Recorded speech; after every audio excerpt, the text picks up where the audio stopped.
Miguel, un placer estar aquí con todos ustedes esta mañana. Yo no voy a hacer introducción de la parte del Esquema Nacional de Interoperabilidad porque Miguel Ángel en su exposición yo creo que ha planteado muy bien cuáles son los pilares básicos del éxito de la interoperabilidad entre las administraciones públicas españolas.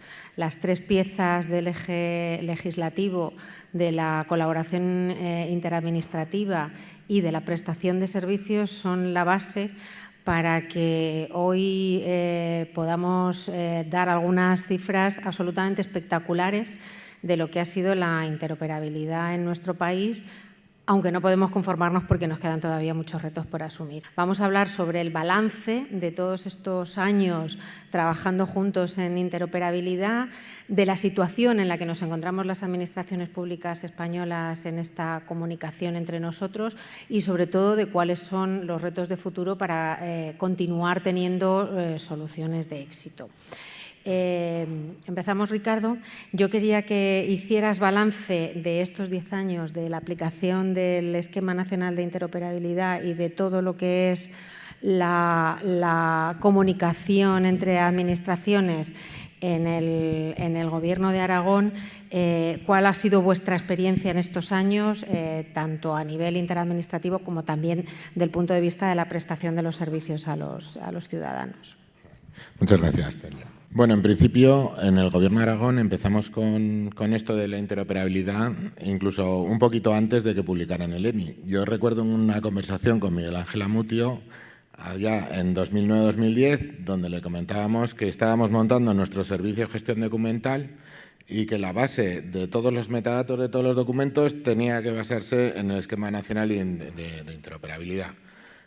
¿Y por qué no habían hecho la de conservación? Además, la frase era: ¿y por qué no habéis hecho también un esquema de conservación? Porque nos hacía falta. La idea es que hacer un montaje como un servicio de gestión documental único para una administración pública del tamaño de la comunidad autónoma, pues es un esfuerzo técnico y conceptual que nos quitó pues un 90% del trabajo el coger todos los metadatos del ENI y decir, como algún día nos pedirán el documento, vamos a guardarlo ya de entrada cuando lo almacenemos. Y entonces, digamos que todo ese trabajo lo pudimos hacer, como los metadatos no son sencillos. Pues hicimos todo el modelo técnico y cuando ya funcionaba fuimos a archivo y le dijimos, dinos lo de conservación, que más duro que esto no va a ser. Y efectivamente, o sea, un 20%, la serie de documentales y poco más. De esa forma ya teníamos cubierta el primer elemento de la interoperabilidad, que es la interoperabilidad del dato. ¿Vale? Pues la administración, por mucho que nos pene, funcionamos a documento. Y nuestro dato es el documento y es el que hay. Entonces, en esa línea, llegamos ya ahora mismo, tendremos en nuestro gestor documental unos 12 o 15 millones de documentos que cumplen con el Esquema Nacional de Interoperabilidad y que cuando nos lo piden por Insight o cuando consigamos que nos lo pidan por Insight, que es ahora donde estamos en esa batalla, pues simplemente generar el documento que acompaña a metadatos, pues lo hicimos hace 6 años o hace 5. Es más sencillo. Lo mismo con el broker y todo lo que tenga que ver con documentos lo tenemos hecho. Ese modelo, además, nos ha permitido que montemos la gestión documental basada en el Esquema Nacional de Interoperabilidad como el elemento central de cualquier elemento de administración electrónica. Así nos hemos quitado también el mándame el fichero y vete el fichero aquí y se mete en el gestor documental y nos sirve mucho también con las pasarelas de interoperabilidad con la administración del Estado. Entonces, ahora mismo estamos generando 3 millones de documentos al año. 3 millones, que son... la infraestructura cada vez sufre más y nos cuesta... Hay que mejorar todo.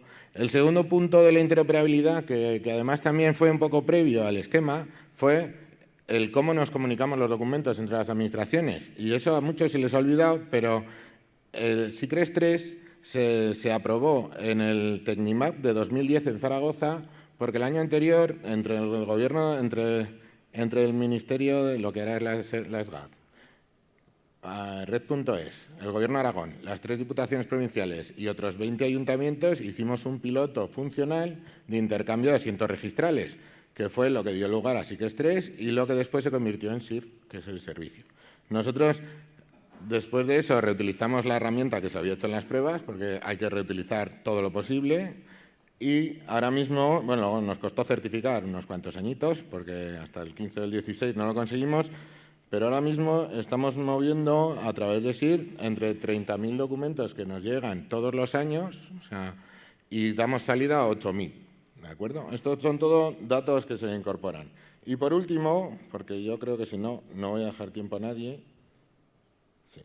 Y por último, el otro elemento de interoperabilidad que nosotros vemos crítico es la intermediación de datos. La intermediación de datos nace con un objeto. El objeto es reducir el número de certificados que nos pasamos. Pero en el fondo tiene un concepto normalizador y de interoperabilidad que es un domicilio es un domicilio. O sea, ¿qué campos componen un domicilio? Una identidad es lo que dice la policía. Al fin y al cabo voy a certificar con la policía.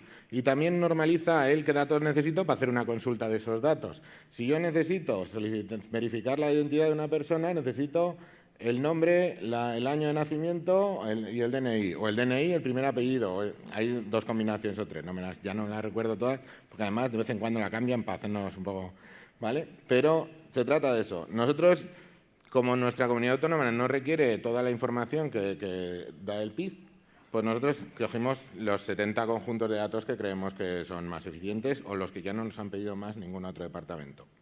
Y de esos estamos haciendo 300.000 consultas al año. O sea, quiero decir, si no hubiera una normalización, si no hubiera, serían 300.000 solicitudes de certificado que un ciudadano iría, además, a solicitarla, vete a saber dónde, porque muchas de ellas son a Extremadura, a otra comunidad autónoma, ¿vale? Asimismo, nosotros aportamos datos que hasta 36.000 solicitudes al año. Para ser pequeñitos, que en población, pues es una continuidad. Y por último, como otro elemento que yo no lo veo tan hilado, pero que también es muy importante porque además encaja con la parte semántica de los datos, están las iniciativas de Open Data. Aquí se ha abierto de que igual hay que ser un poco más cerrado. Yo estoy de acuerdo con que debamos ser más cerrados en cuanto a seguridad, pero la información, digamos que debe fluir, como decía aquel. Aragón es pionero en Open Data, nosotros tenemos más de 3.000 conjuntos de datos, pero además es que lo que nos gusta del Open Data, ahora que lo tenemos al ladito de Administración Electrónica, es que el mismo dato es válido anonimizado para Open Data, que es bueno como certificado para interoperabilidad de datos dentro de administraciones. Y con eso yo creo que ya... Muchas gracias, Ricardo. Muy interesante. Paco, las Sí. universidades, también el tema de la intercomunicación y la interconexión, importante, ¿eh? Muy importante. Voy a analizar la interoperabilidad a 3 niveles. En primer lugar, la interoperabilidad de las universidades con el resto de administraciones públicas a nivel nacional. En el año 2017, la CRUE publicó el nodo de interoperabilidad del sistema universitario español, que se aloja en Rediris y que tenía varios objetivos. El primero era permitir a las universidades acceder a la plataforma de intermediación, que según un estudio que se publica anualmente hay una media de 7 servicios que ya están utilizando todas las universidades, con lo cual, teniendo en cuenta que son cerca de 80 servicios, pues tenemos todavía, por así decirlo, un margen de mejora. En segundo lugar, que las universidades no fuéramos solo cesionarios, sino que además fuéramos cedentes. El 50% de las universidades públicas ya están cediendo datos y hay un conjunto de organismos, desde gobiernos autonómicos, ayuntamientos que están consumiendo esos datos y que pueden saber si un estudiante está matriculado o no en una universidad pública, para utilizarlo para descuentos o cualquier otro tipo de servicio que requieran. En segundo lugar, dentro del sistema universitario español tenemos 3 líneas de trabajo.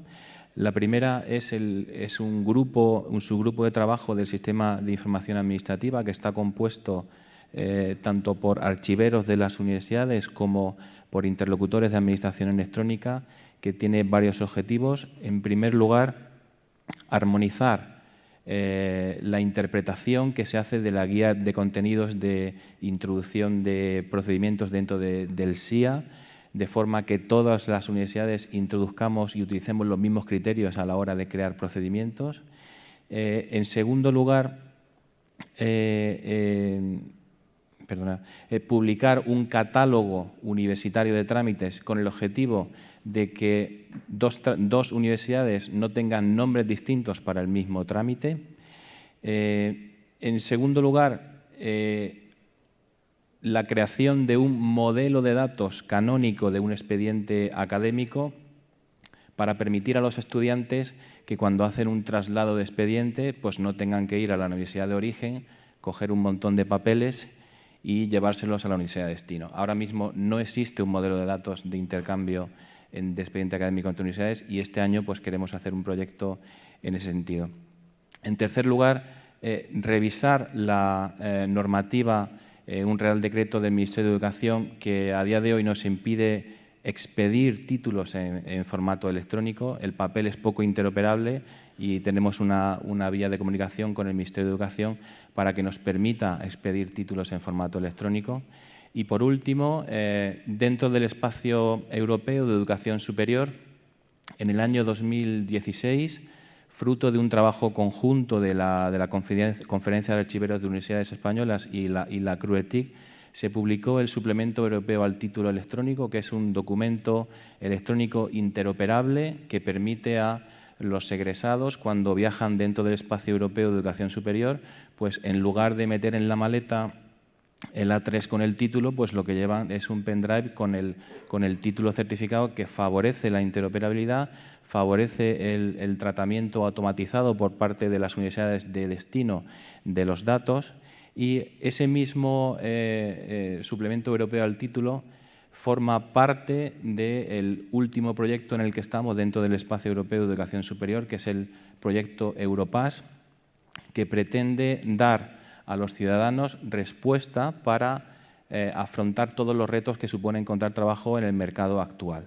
Pretende la movilidad de estudiantes, pretende reorientación de perfiles y básicamente se trata de que un ciudadano europeo, cuando quiera encontrar trabajo, pues en un sitio a nivel europeo publica su currículum, publica su pasaporte de lenguas y lo que se pretende es utilizar la inteligencia artificial para aquellos puestos de trabajo que no se cubran, identificar perfiles que estén más cercanos y proponerle un itinerario de formación para que adquiera las capacidades que se requieren. También para aquellos perfiles que no encuentran trabajo, crearles una carrera profesional para reorientarles en puestos de trabajo que sí tienen demanda.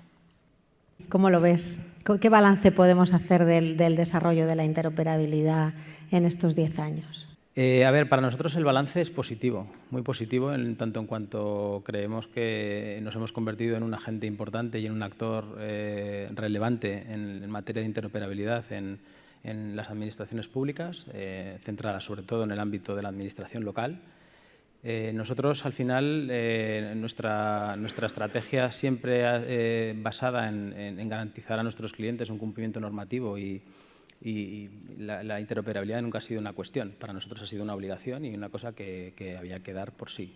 Nosotros hemos enfocado desde el principio, más que en el qué, que nunca dudamos de hacerlo, en el cómo. Nosotros hemos intentado dotar a nuestra herramienta de un sistema que simplifique mucho este concepto, que a veces es un poco etéreo para las personas que trabajan con la administración día a día, que son muchas, sobre todo en la administración local, en algunos casos con unos recursos muy limitados y que hablamos nosotros de cosas que una universidad o un gobierno autonómico pues, piensan, pero que cuando la aterrizas en la atención en ventanilla a un ciudadano, pues el escenario es otro distinto. Nosotros enfocamos siempre nuestra herramienta para hacer que todo fuese sencillo y que las cosas ocurrieran. Entonces, al final lo trabajamos desde la base. Para nosotros la base era ese inventario de procedimientos, ese inventario que está sincronizado en SIA. Todos nuestros ayuntamientos sincronizan en SIA sus procedimientos que tiene una administración local, procedimientos que inicia un ayuntamiento, un consorcio, una mancomunidad, una diputación provincial, y que nos sirven para darle contexto a esa actividad. La actividad que tiene. ¿Qué contexto? Contexto en materia de seguridad, contexto en materia que nos sirve para interoperar a nivel de la plataforma de intermediación de datos y que hacen realidad que todo el ecosistema de servicios que la Administración General del Estado, la Secretaría General de Administración Digital, pone a disposición, se puedan implementar en cualquier administración de una forma sencilla y que muchas veces la gente acabe haciendo su administración interoperable sin darse ni cuenta. Porque es al final, si nosotros a un usuario le obligamos a hacer 3 pasos más para ser interoperable, evidentemente estamos haciendo algo mal. Y desde el principio nosotros enfocamos para que eso no fuera así y creo que el resultado al final es todo un éxito. Nosotros actualmente creo que tenemos 5.600 entidades que ponen sus notificaciones en el punto de acceso general. Las notificaciones es una de las cuestiones más importantes de la Ley 39. Afecta al core mismo del sentido que tiene el procedimiento administrativo. Si no notificamos bien, el procedimiento no es eficaz, la resolución no tiene efectos, podrían ser recurribles, etcétera, etcétera. Y otra parte muy importante, que es las comunicaciones ad intra de las administraciones, en la parte de la intermediación de registros. Estamos intercambiando entre 60 y 70.000 anotaciones de registro todos los meses. El proceso crece y al final yo creo que no sé si acabaremos convirtiéndonos en el principal, sino el segundo, que más transacciones hace en SIR. Y ahora vamos a empezar a participar de la plataforma de intermediación de datos, que es una de las partes que se van a implementar a lo largo de este año y que para nosotros tiene todo el sentido del mundo, enfocada siempre desde el punto de vista del ciudadano, porque al final la intermediación de datos es muy importante para el funcionario que tramita, pero nosotros, intentando darle siempre una vuelta de tuerca al tema, nosotros aspiramos a que ese proceso de consulta a la intermediación se haga en el mismo momento de la solicitud electrónica, que creemos que es donde tiene sentido todo esto. Y bueno, en ese sentido nosotros el balance es positivo. Seguiremos trabajando y colaborando mucho con vosotros, que realmente a día de hoy es magnífica la colaboración y bueno, es un poco Muchas gracias. Como vamos muy mal de tiempo, yo solo no quería aburrir con datos, pero para que nos hagamos una idea de lo que ha sido la evolución en estos 10, 12 años, desde que se pusieron los primeros embriones de la PID, por dar un ejemplo, en el año 2007 se intercambiaron 1.237.000 transmisiones de datos de identidad y en el año 2010 42.764.000. En total, en el año 2007 solo había 2 servicios intermediados, identidad y residencia, y ahora tenemos un total de 125 y pasamos de 1.300.000 intercambio de datos a 124 millones. Esos son 124 millones de documentos que no le hemos tenido que pedir a los ciudadanos, que los ciudadanos no han tenido que aportar, que nos hemos intercambiado entre las administraciones. Entonces, eso viene un poco al hilo de la siguiente pregunta que os quería plantear, que es ¿qué retos tenemos? ¿Qué nos queda por hacer? Es verdad que hemos logrado mucho, es verdad que somos referentes europeos e internacionales en todos los informes, etcétera, pero yo creo que no debemos conformarnos, que debemos seguir adelante y que nos queda todavía mucho camino. Entonces, yo creo que las aportaciones que podéis hacer aquí ahora vosotros en la mesa son realmente interesantes. Ricardo, ¿empezamos contigo? Bueno, yo con ese dato impresionante que acabas de decir, hay un cálculo muy bueno que hicimos hace un tiempo, que es que 4.000 folios es un árbol. Entonces, 128 millones de papeles son unos cuantos millones de árboles, no lo sé, pero son un buen montón de árboles, ¿vale? Ahora que hay que tener en cuenta todos los objetivos de desarrollo sostenible ¿vale? Y si a eso le añadimos, cuando hicimos el coste de las cargas administrativas, que es un poco dato antiguo, por cada papel de esos se ha ahorrado un ciudadano 75 euros, era el cálculo, entonces, o 80. Entonces, quiero decir que trasladar estos datos a unos datos reales o contables o verlo, es el tomar la decisión, el ver dentro de… Yo creo que no hay un Estado miembro, un país que tenga esta capacidad. O sea, eso hay que reconocérselo al Estado en el que estamos. Y ahora, como retos que nos faltan, porque vivir de lo que ya hemos hecho no merece la pena, ¿vale? Nosotros, en principio, lo que estamos viendo es que hay muchos más datos que podemos utilizar, muchos más datos que podemos aprovechar y muchos más datos. Entonces, dentro de la estrategia de transformación digital que estamos llevando en nuestro departamento para todo el Gobierno de Aragón y junto con Open Data, por eso digo que esos dos juntitos siempre van mucho mejor, vamos a hacer un análisis de todas las bases de datos que tenemos en el Gobierno de Aragón, que también están centralizadas en un solo sede, en una sola infraestructura, para analizar cómo son esos esquemas de datos, para ver qué datos son personales, qué datos no son personales, qué datos son anonimizables y qué datos son ofertables. Eso va a ser un trabajo de chinos, pero… Bueno, no, de chinos no, eso ahora ya no… Ahora va a ser un trabajo muy grande, ¿vale? No voy a hacer que tengamos… Pero bueno, y la idea es esa, es coger esos datos, Identificar cuáles son, por ejemplo, también intentar normalizar el concepto, porque la identificación de un ciudadano, por ejemplo, en bases de datos de hace 15 años, porque tenemos bases de datos de hace 25 años, no parece que las inventamos hace 4 días, no. O sea, tenemos cosas que vinieron con la transferencia allá en el 84. Entonces, eso es uno de los datos más importantes. La siguiente, que para nosotros es importante también, es la parte de interoperabilidad de aplicaciones. Que eso, tenemos algún caso de éxito muy interesante, como por ejemplo lo que hace Agricultura con la PAC. La Agricultura con la PAC nos cede el desarrollo para que cada comunidad autónoma lo implante conforme a las necesidades de sus usuarios. Para el Gobierno de Aragón, la PAC, como llamaban hace muchos años, es la joya de la corona en informática. Tenemos 68.000 peticiones todos los años y gestiona entre 400 y 500 millones de euros para el sector agrícola. O sea, vamos, eso no puede fallar. De hecho, acaba de empezar hace poco y hasta abril, mayo, junio está toda la informática de todo el Gobierno de Aragón está conteniendo el aliento, ¿vale? Entonces, para que cumpliera con nuestra normativa, en la PAC hay unos enganches y cuando se hace un trámite llama a nuestros propios servicios. Eso es una forma de trabajo muy interesante. Otro trabajo muy interesante sería que ya el servicio se ofreciera a la nube y que esos enganches atacaran a nuestros sistemas, lo cual ya sería, digamos que es un reto, que era el objeto bueno, y luego tenemos los retos ya más puntuales, por ejemplo, para el Gobierno de Aragón, es crear el expediente electrónico 100%. 100% quiere decir que toda la organización, esto ya es interoperabilidad organizativa, ya no. El expediente electrónico en nuestros sistemas existe. Es un poco más difícil, un poco más fácil crearlo, pero que la organización se lo crea y 15.000 funcionarios se pongan, se lo tomen en serio y no estén buscando excusas de este papel que me ha llegado, que lo he impreso y le he hecho una firma encima, que hay mucho de eso todavía, de formación. Llevamos 6.000 empleados formados y nos faltan todavía otros 30 y tantos. Entonces, para nosotros eso es crítico, el expediente electrónico. ¿Por qué? Porque nos abre la vía de los retos de verdad. La vía del reto de verdad es que el Insight funcione. Nosotros podamos ofrecer cualquier expediente nuestro a través de Insight cuando un juzgado nos lo pida, de forma que a un funcionario público no le cueste trabajo. Porque ahora, como nos lo pida ahora, espérate que cojo todo el expediente, lo digitalizo, espérate que tampoco sé digitalizarlo, ¿vale? Todo ese trabajo perdido debe ser al revés. No, tú lo metes ahí y luego, si nos lo piden, aprietas un botón y para ti que te va. Las notificaciones, que es clave, recibirlas, emitirlas, ya digamos que eso es terreno conquistado. Ahora queremos recibirlas y queremos recibirlas todas y bien, porque nuestras organizaciones son muy complejas.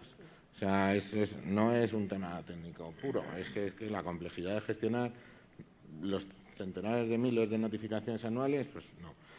Y a la línea de eso, desde nuestro punto de vista,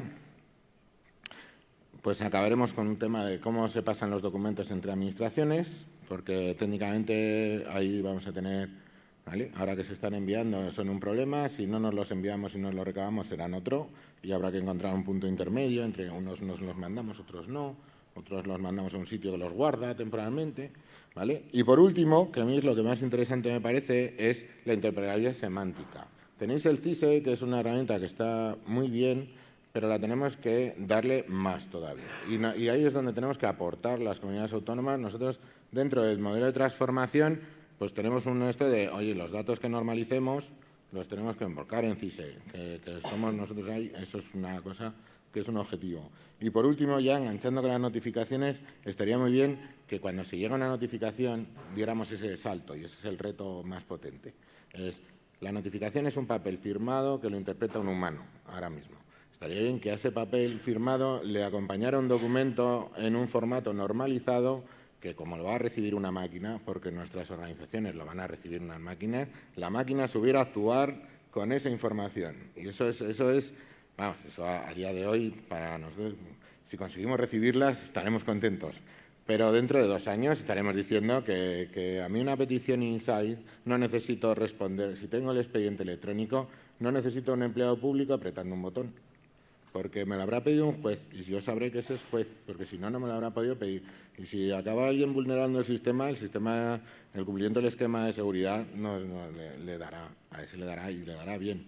Entonces, eso es lo que yo veo como los retos de los próximos años, que no son pocos. Los retos de las universidades, ya los he comentado anteriormente. En primer lugar, ser capaces de acordar entre todos un modelo canónico de expediente académico a nivel nacional para facilitar los traslados de expediente de estudiantes y las titulaciones interuniversitarias, que a día de hoy no existe y es un trabajo burocrático que sobrecargan los centros de las universidades. En segundo lugar, trabajar con el Ministerio de Educación para ser capaces de tener una normativa que nos permita expedir títulos en formato electrónico. Y en tercer lugar, colaborar para que el proyecto Europass, las universidades accedan para certificar las titulaciones que los estudiantes publiciten en esas plataformas. Básicamente serían los tres proyectos, los tres retos de futuro que tienen las universidades. Bueno, para nosotros creo que hay dos retos que son importantes. Y el primero, quizás el que tiene una dimensión mayor, que creo que tenemos que empezar a poner al ciudadano en su lugar. En materia de administración electrónica, que es una normativa que en realidad lo que hace es garantizar derechos de acceso y de relación con las administraciones públicas, el haber roto la barrera y haber puesto como sujetos obligados a empresas y administraciones ya ha supuesto un éxito que creo que ha servido para que muchos digan que esto empieza a tener sentido. Y creo que eso cobrará una dimensión mucho mayor el día que seamos capaces de atraer al ciudadano, porque al final, en tanto en cuanto atraigamos al ciudadano, va a haber ciudadanos que van a exigir a administraciones que quizá tienen, pues van un poquito más lentas en este proceso, a que se sumen y a que empiecen a hacer que este motor y que las cifras del PIB tienen que crecer exponencialmente todos los años de aquí a una década, seguro, porque si no es que no seguimos avanzando. Y creo que esa es una parte súper importante. Al final, el que va a mover que todo esto sea real es el propio ciudadano. Nosotros coincido con Ricardo con el tema de las notificaciones. La recepción de las notificaciones, en ese caso, no es un problema ciudadano, es un problema de las empresas, nuestro, y de los grandes receptores, administraciones que se plantan ante una cuestión de difícil manejo, porque nosotros tenemos una persona en la empresa para recibir y personarse en tropecientas sedes con un certificado de la empresa para recibir notificaciones. ¿Vale? Porque, claro, no todas las inyectan en el punto de acceso general y al final para nosotros eso es una dimensión muy importante. Y la segunda parte, el segundo reto, es que creo que debemos seguir trabajando, por supuesto, en el desarrollo de más servicios comunes, y eso es una estrategia, yo creo, muy acertada, pero creo que hay que seguir evolucionando en ampliar el catálogo de esquema de metadatos comunes para atraer colaboraciones entre empresas y administraciones que optimicen muchísimo estos procedimientos, porque tanto las universidades como las comunidades autónomas como los entes locales tienen una relación muy directa con grandes corporaciones o con medianas corporaciones que podríamos automatizar procesos y salvar árboles, por supuesto, pero también salvar minutos de funcionarios que están repitiendo cosas que podrían hacerse de otra manera. Y creo que en ese sentido, nosotros el año pasado en el CENIS presentamos un proyecto de desarrollo de un esquema de metadatos comunes para algo tan sencillo y tan mundano en la administración local como la recaudación de la tasa de ocupación por dominio público, y creo que tenemos que seguir avanzando en ese tema y seguir poniendo esfuerzos en ampliar ese catálogo, porque creo que son cosas que van a ir en beneficio de todos, sin duda. Qué interesante todo lo que se plantea, ¿eh? ¿Cuánto nos queda por hacer? Y además nos queda una cosa más que no habéis mencionado, que es el reto de la interoperabilidad con los países de la Unión Europea. Se ha puesto en marcha un proyecto recientemente que es el Digital Europe for All, que es la especie de plataforma de intermediación europea. Ya han empezado a trabajar los grupos de trabajo para que definamos todo el esquema semántico de intercambio de evidencias entre todos los países de la Unión Europea. O sea, que todo ese engranaje que nosotros ya tenemos aquí vamos a tenerlo que ampliar a todo el espectro comunitario. O sea, que nos queda todavía un interesante y largo camino por recorrer. Bueno, pues yo no quiero entretener más al auditorio. Muchísimas gracias por la atención. Gracias a las ponencias tan interesantes de los acompañantes en la mesa.